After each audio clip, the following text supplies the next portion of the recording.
Va uni qayerdan bilishimiz mumkin? Tug'ilgan sanalariga qarab bilishimiz mumkin. 19, 28, 10 raqamda tug'ilgan insonlar, ular rahbarlik uchun tug'ilgan.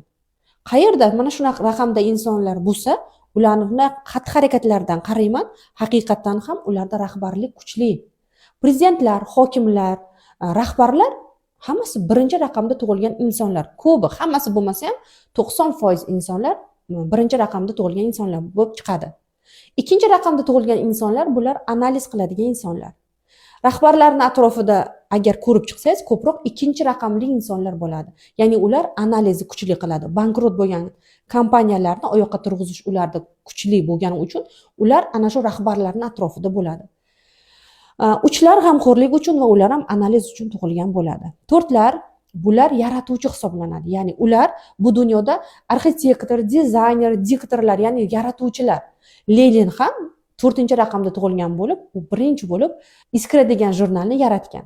5lar ko'paytirish uchun dunyoga kelgan. Ya'ni ular nimaga fikrini qaratsa, mana shu narsani ko'paytiradi. Pulga qaratsa pul, uyga qaratsa uy, ya'ni nimaga qaratsa shu narsa ko'payadi.